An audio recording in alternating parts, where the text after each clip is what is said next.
Welcome to the channel. I'm Scrap MMA. I just want to thank you for tuning in. We're gonna look at UFC fan stereotypes. Without further ado, let's get into it. First stereotype we got is the rose tinted glasses slash oldest gold kind of guy. They think BJ Penn will beat Thanos. I mean, these guys absolutely glazed BJ. Pause. But I think they figured that BJ went on Tony Ferguson type run in the latter end of his career. And let's be honest, if he fought today, he'd probably get dusted up real quick.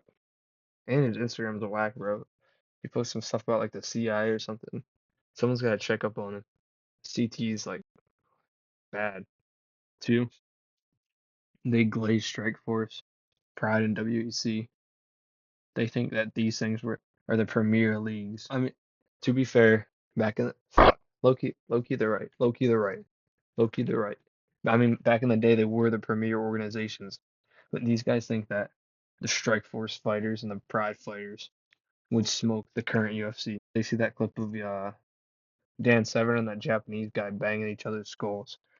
They get dealt with pretty quickly in the UFC today, I reckon.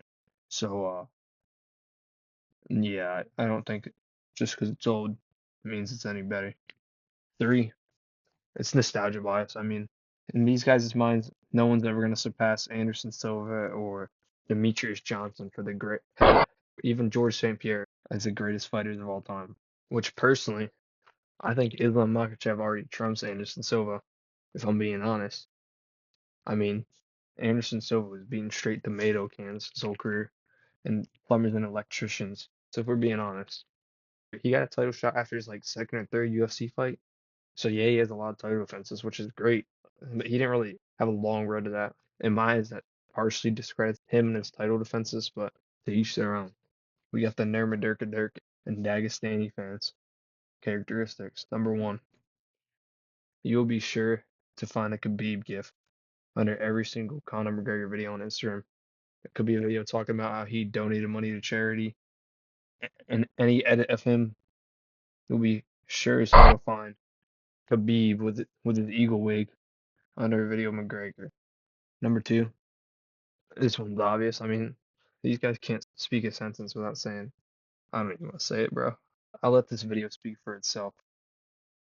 No, the only reason why I'm saying this is because you hate Chimaev, and I love Chimaev, and yeah. These guys learned English, and for whatever reason, their favorite word is brother. You look at any of their interviews, you'll be sure to find it at least 50 times. They need to give this word a break and learn some new vocabulary. It's just getting pretty old. Number three, Khabib's the GOAT in their eyes. Let's just look at it like this. He has 3 title defenses, which good on him. But let's look at who he defended against. He's a wrestler. He defended his belt against 3 strikers. He got favorable matchups for all 3 title defenses. Conor McGregor, Dustin Poirier, Justin Gaethje. They're all strikers. And who did he beat for the vacant title? Ally Quinta, who he took to a decision. Who's number 11th ranked at the time, I believe. Dude was a can. I'm just saying, bro. He won a vacant title against the number 11 ranked fighter, and then had 3 stylistically favorable matchups for him. So, if you want to call him the GOAT, say he never lost a round, which he did. If you want to call him the GOAT, I mean, you can, but I can also say I'm the GOAT too. I mean, these things you say have to have some logical reasoning behind them. You just can't say stuff. I don't think the argument for QB being the GOAT is really all there, to be honest. Next, we get the hardcores. Number one, they'll call you a casual if you don't know every single fighter on the prelim. They could be 0, 0, and 0, but if you don't know their street address, where they're raised, and their favorite ice cream flavor, you're a casual. You don't have the right to be watching the prelims if you don't know everything about these guys. You don't have the right to give your opinion on the fights if you don't know everything about these guys. Which, I'm gonna be honest, I don't know half the bulls on the prelims, for I'll be real. Alright, maybe like a third. But these guys, they've been watching everyone since they come up, since they're in their pee-wee leagues. If you can't name all their amateur fights and pro fights, then just pack it up, you're a fake fan. Two, these guys defend WMMA. Let's just call a spade here. WMMA is not, it is objectively not entertaining, at least compared to just men. They've had a good few fights. Joanna versus Lee and Nunes gets into some good scraps here and there, but let's call it what it is.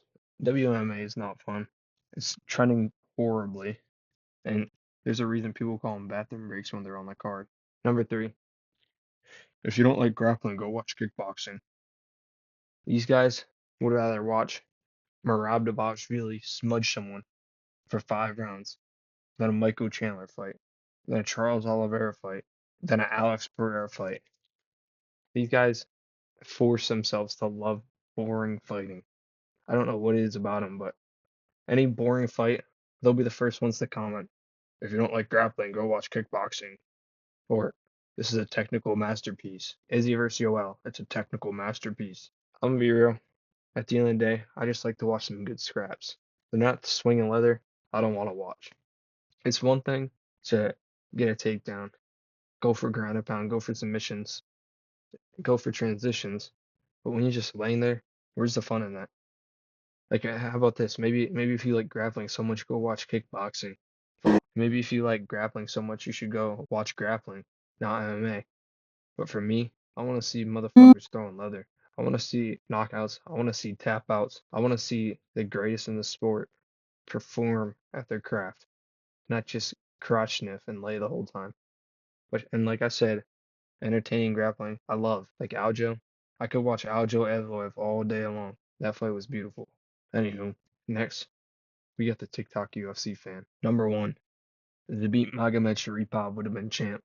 These guys, they've seen a few edits of this guy. They're on some flashy kick, and in their eyes, he has the chops to beat Volk, Holloway, Taporio. To be honest, I beg to differ. This guy went off to be like a doctor or something, which good on him, but I'm still a little unsure as to why he retired. Low-key seems like his heart wasn't fully in it. Maybe he didn't enjoy it anymore. But these guys think Zabit could have been the GOAT. No, he couldn't have. He wouldn't have. Would he have been a fun fighter to stick around? Hell yeah. I would have liked to watch a few more of his fights, but no, he would have ended up being like a Yair Rodriguez or Josh Emmett, you know? Like just he's towards the top, but I don't think he would ever have quite what it takes to reach gold, if I'm being honest. Number two, Kevin Randleman's the GOAT. Number two, we got Kevin Randleman's the greatest of all time. They see the big slams, the big hooks he throws, and the bleached hair, and the aesthetic's pretty cool. But let's call it what it is. This is a poor man's Rampage. Rampage is everything. Rampage was Kevin Randleman, but actually successful. I have some low quality clips over a early 2000s song. Mix and match it together and get a cute little edit out of it. And there that makes him the GOAT. Number three, we got the Diaz brothers were elite in the UFC. Let's just call it what it is. The Diaz brothers were not that good. They weren't elite. They never won a championship. Anytime they went against someone good or they challenged for a title, they lost. I mean, to be fair, Nick went against GSP, which not many people have beaten him. But Nate couldn't even beat Benson Henderson, which he was good too. But and Nate couldn't even win the BMF title. He couldn't win the Make a Wish title. So let's call it what it is. These guys all time, they're slightly above average fighters, but I wouldn't say they're anywhere near elite. I'll just be honest.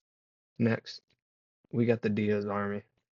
First, according to the Diaz Army, Nick and Nate never lost a fight. They just ran out of time.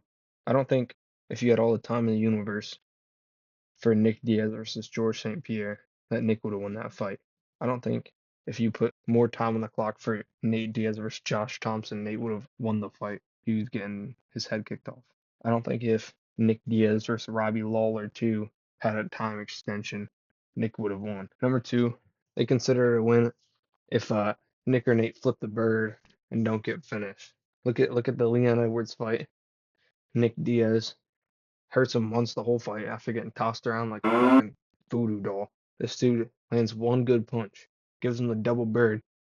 He's bleeding all over, and just because of that, he has tens of thousands edits made of him flipping the bird, showing how gangster he is. To win a fight, you gotta do significant damage, and I don't know what you think this is, but flipping the bird doesn't count as significant damage in the judges' criteria. Number three, This one's just obvious. These guys are always in the street. I think Nate's worse for this than Nick, but you got Nate fighting fake Jake Paul on the street, choking him unconscious, and laying him on his head, dropping him. Which it was a funny video, I'll be honest. I'll call a spade a spade.